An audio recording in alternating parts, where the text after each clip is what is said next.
Hello everyone! Today my little teacher tip and trick is a little bit directed more towards art teachers because it is about displaying information for art projects.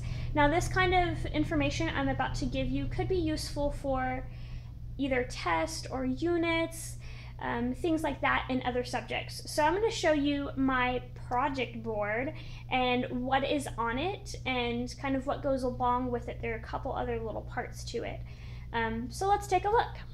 Here at the front of the room, I have this big old whiteboard, and this section over here above the sink is kind of a weird short shape. So I've used it to display my information, to display things that won't need to be changed throughout the day.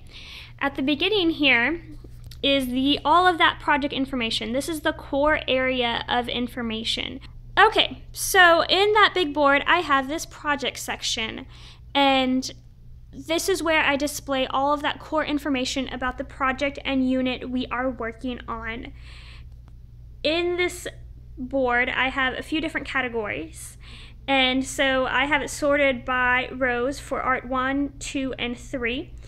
So Art 1, right here, we can see is doing Zentangle bubbles. We have the title. Then we have the due date. It is due on September 26th, which is about 2 weeks after we started it. And then ENP is Elements and Principles. For this project, we are focusing on line, shape, and pattern, because that's pretty much Zentangles. The focus is basically like the main point of the lesson, kind of the main goal, the main thing that we are doing.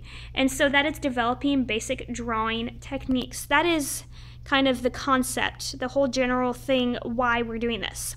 And then the goals. The goals are kind of specific things that relate a little bit more to our academic standards for art.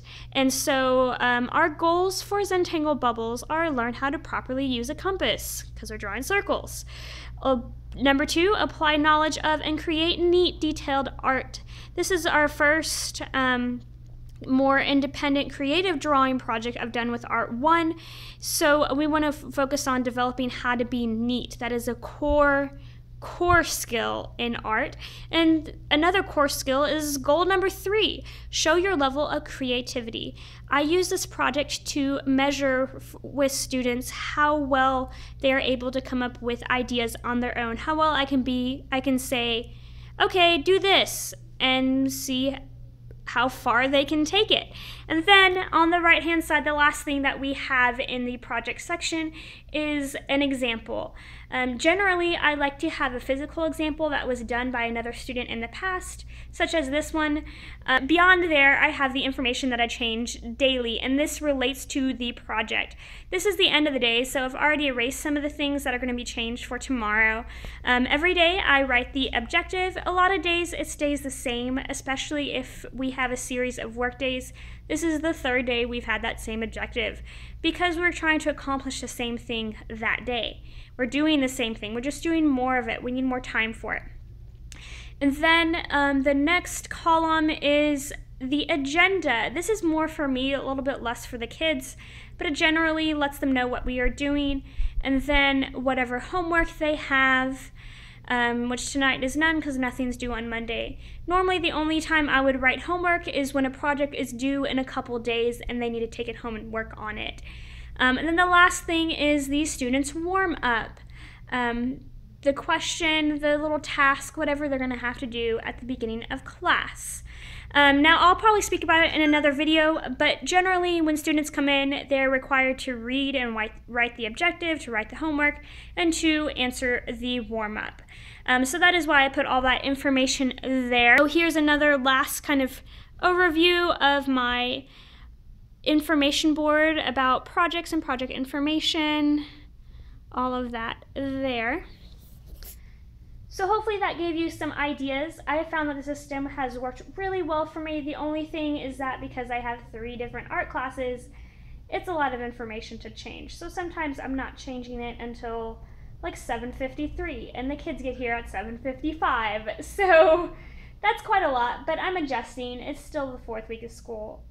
Actually, it's going to be the 5th week. It's Friday. That is how I have set up my whiteboard. Hopefully that gives you some ideas about how to arrange the information for your projects and some ideas of things that you might want to actually put on your board. If you have any questions or comments, or if you have anything that you do to show your project information that you have found works really well, please share it in the comments down below. I would love to hear from you about that.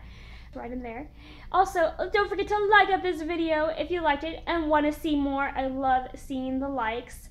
If you want to see even more and know when I post videos, don't forget to subscribe. And thank you very, very, very much for watching. I'll see you next time.